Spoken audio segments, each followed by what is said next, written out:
Shalom, selamat pagi Bapak Ibu yang kekasih.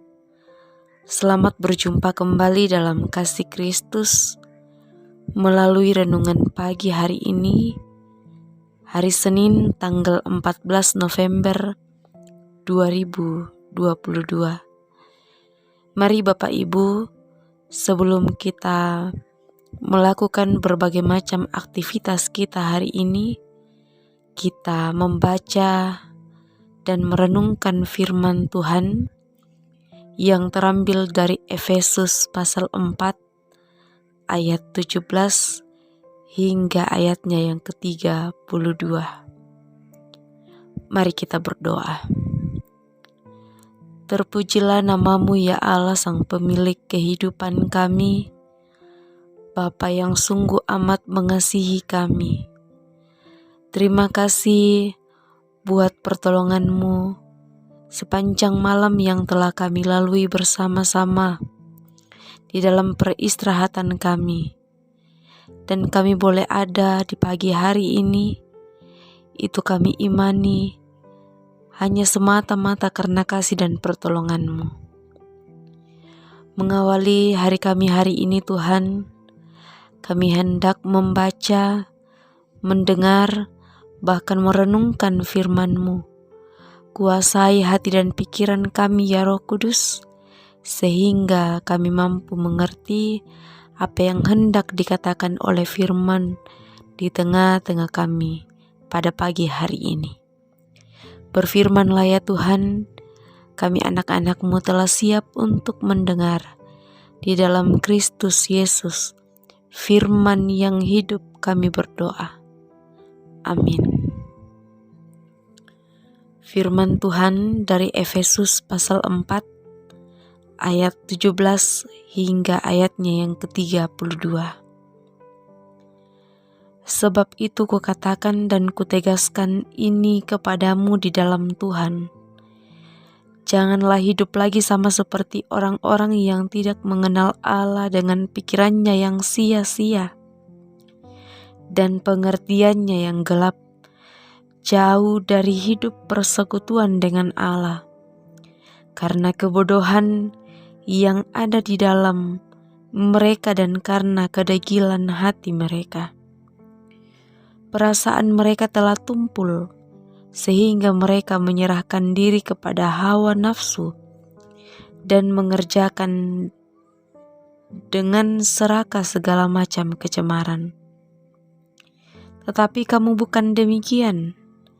Kamu telah belajar mengenal Kristus, karena kamu telah mendengar tentang Dia dan menerima pengajaran di dalam Dia menurut kebenaran yang nyata dalam Yesus, yaitu bahwa kamu berhubung dengan kehidupan kamu yang dahulu, harus menanggalkan manusia lama yang menemui kebinasaannya oleh nafsunya yang menyesatkan, supaya kamu dibaharui di dalam roh dan pikiranmu, dan mengenakan manusia yang baru, yang telah diciptakan menurut kehendak Allah di dalam kebenaran dan kekudusan yang sesungguhnya. Karena itu buanglah dusta, dan berkatalah benar seorang kepada yang lain, karena kita adalah sesama anggota. Apabila kamu menjadi marah, janganlah kamu berbuat dosa. Janganlah matahari terbenam sebelum padam amarahmu. Dan janganlah beri kesempatan kepada iblis. Orang yang mencuri, janganlah ia mencuri lagi.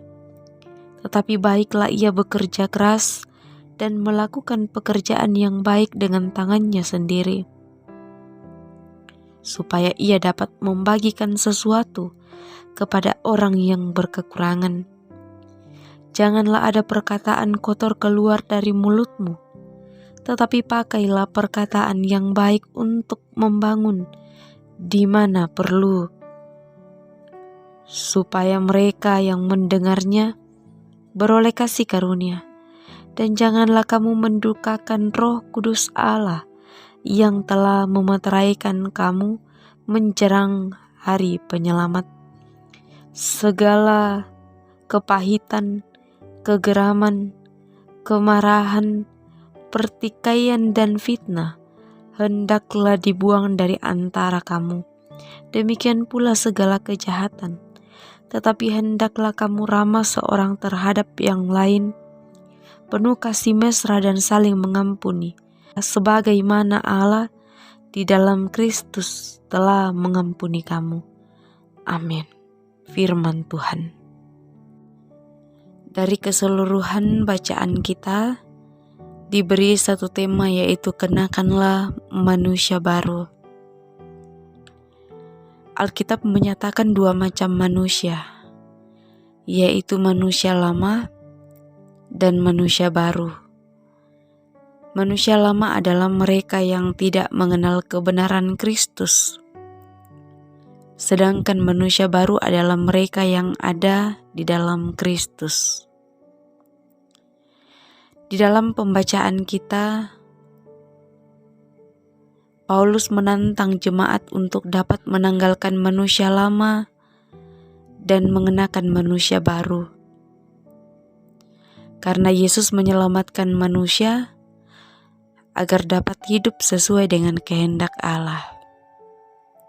Dengan begitu, jemaat diajak untuk dapat betul-betul keluar dari kegelapan itu sendiri dan menuju ke arah terang Kristus Yesus yang adalah kepala gereja. Dalam nats bacaan ini diuraikan perbedaan kehidupan manusia lama dan manusia baru. Kehidupan manusia lama adalah memiliki pikiran yang sia-sia, memiliki pengertian yang gelap, tidak menyembah Allah, keras kepala, perasaan yang tumpul, menuruti hawa nafsunya, memiliki keserakahan dan penuh dengan kecemaran, dusta, pendosa, pendendam, dikuasai oleh iblis dan lain-lain sebagainya. Berbanding terbalik dengan ciri manusia baru, di mana manusia baru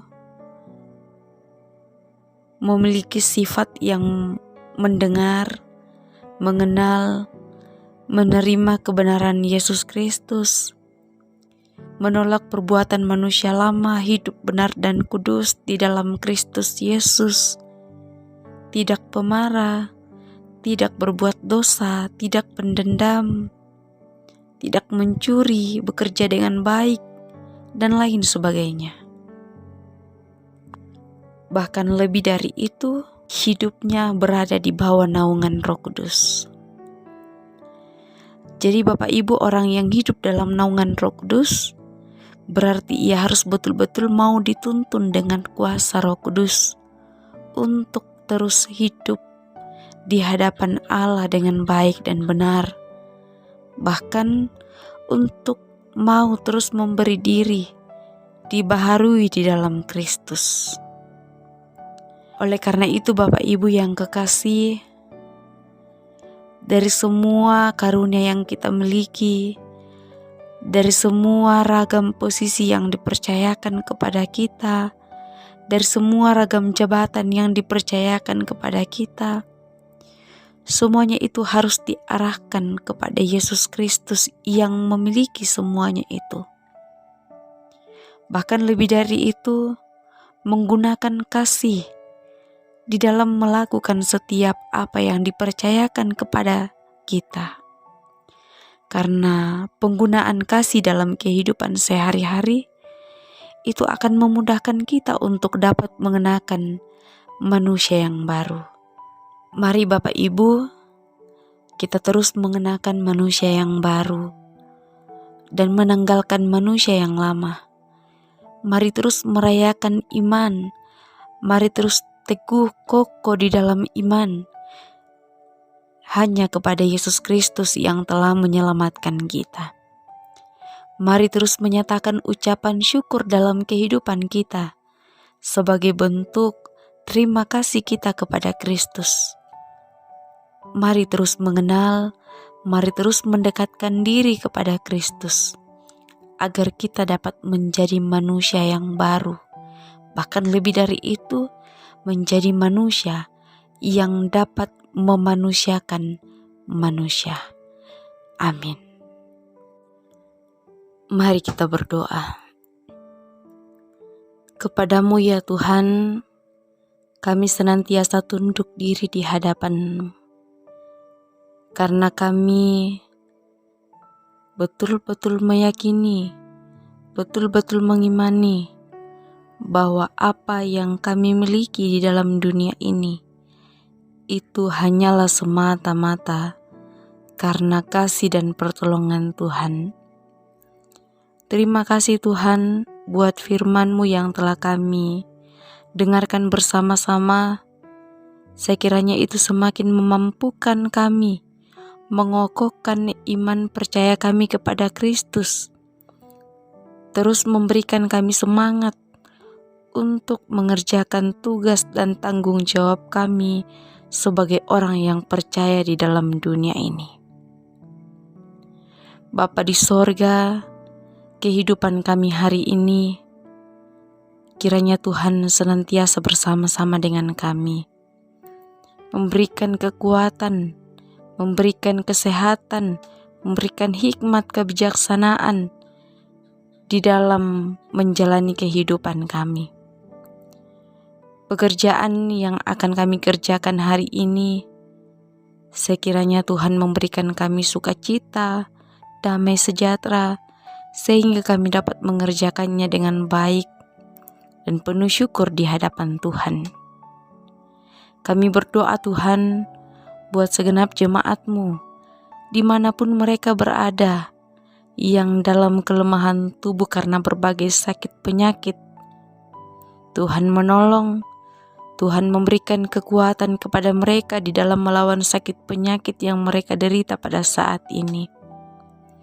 Tuhan memberkati upaya yang diupayakan untuk memperoleh kesembuhan. Berdoa bagi jemaat-Mu yang dalam menjalani masa yang lanjut usia. Kiranya Tuhan senantiasa menopang mereka, menguatkan mereka, memberikan sukacita yang besar di tengah-tengah menjalani masa yang lanjut usia. Sekiranya penghiburan, berkat dari Tuhan senantiasa mereka alami dalam kehidupan mereka. Bapa di sorga, kami berdoa buat bangsa, negara, dan pemerintah kami. Tuhan kiranya memberkati segenap orang-orang yang bekerja di dalam roda pemerintahan. Sekiranya mereka dapat mengerjakan tugas dan tanggung jawab mereka dengan baik dan dengan penuh takut di hadapan Tuhan, sehingga kami terus merasakan sukacita, kedamaian yang berasal daripada Tuhan sendiri. Kehidupan kami hari ini Tuhan, kami hanya mau serahkan ke dalam tangan pengasihan-Mu. Ampuni segala dosa dan kelemahan kami. Ini kami yang datang kepadamu, membawa setiap harapan kami, syukur kami yang kami bawa di dalam Yesus Kristus, Tuhan dan Juru Selamat kami yang hidup. Amin. Selamat beraktivitas. Kiranya Tuhan memberkati kita.